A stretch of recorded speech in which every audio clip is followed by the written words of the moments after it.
Finance Ministry MOF has approved a 3-year extension for Credit Guarantee Corporation Malaysia Berhad (CGC) to manage the Bumiputra Entrepreneur Project Fund (TPUBI).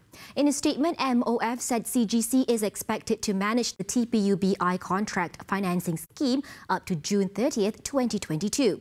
Finance Minister Lim Guan Eng said this is in line with the government's commitment in ensuring that the country's economic growth also creates opportunities that allow entrepreneurs and small-medium enterprises (SMEs) to flourish. TPUBI, a contract financing scheme funded by Bank Negara Malaysia, provides working capital financing to Bumiputra entrepreneurs. Under the scheme, CGC has an allocation of 300 million ringgit to facilitate Bumiputra entrepreneurs who face challenges in obtaining access to financing from financial institutions. Since the inception of the scheme in July 2009, CGC has approved and disbursed total financing of 1.58 billion ringgit to more than 1,900 Bumiputra entrepreneurs. In 2018, the amount stood at 330 million ringgit, an all-time high in terms of loan approval value in a year.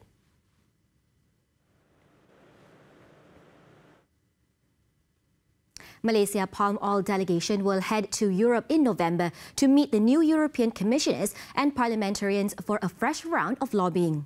Primary Industries Minister Teresa Kok said her minister, with the support of other relevant agencies, would continue to engage European stakeholders to counter false allegations on palm oil with credible scientific facts. The European Parliament election was just over, in May. So they will go back for their next sitting, in September. So I think most likely I will go to Europe in November. Then I will meet with a lot of new European commissioners and European parliamentarians. So we have to start a new round of lobby.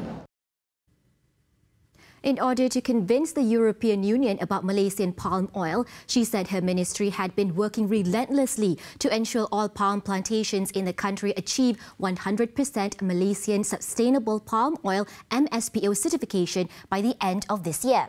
To date, about 36% of the 5.85 billion hectares of oil palm plantations in the country was MPSO certified.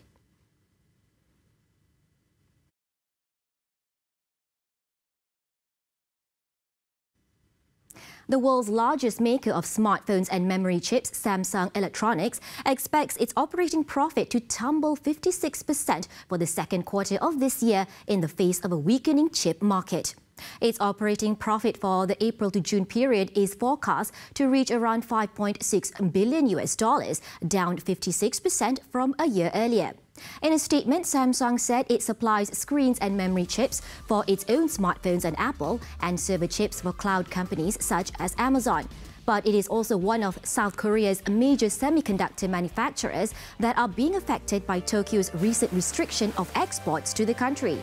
With chip prices falling as global supply increases while demand weakens, the firm said the scenario is changing after it has enjoyed record profits in recent years, despite a series of setbacks, including the jailing of its de facto chief. And redefines what you can do with a phone. Lazada expects an increase in traffic during its mid-year mega sale festival on July 12 across 6 markets in Southeast Asia. Its Chief Marketing Officer Diana Bu said the 24-hour sale offers various products with up to 50% discounts. For customers to have that assurance that the items that you buy on Lazada is really the lowest price. You can compare it to any online site, and if you see the price difference, we will pay you the price difference twice. So if the difference is, let's say, 10 ringgit, we'll pay you 20 ringgit. So you can claim that through our customer service. But we're hoping more customers will buy on our platform. Naturally, every time we have sale, our traffic surges and our sales really do very well. She was speaking after the launch of Lazada's new in-app features earlier today. The festival also coincides with Lazada's annual Big Baby Fair, which takes place over 5 days from July 12 to 16. That is our brand new logo, and the clock strikes midnight on 12. And that's all from Bizworld this evening. I'm Nadia Azmi. Thank you for tuning in.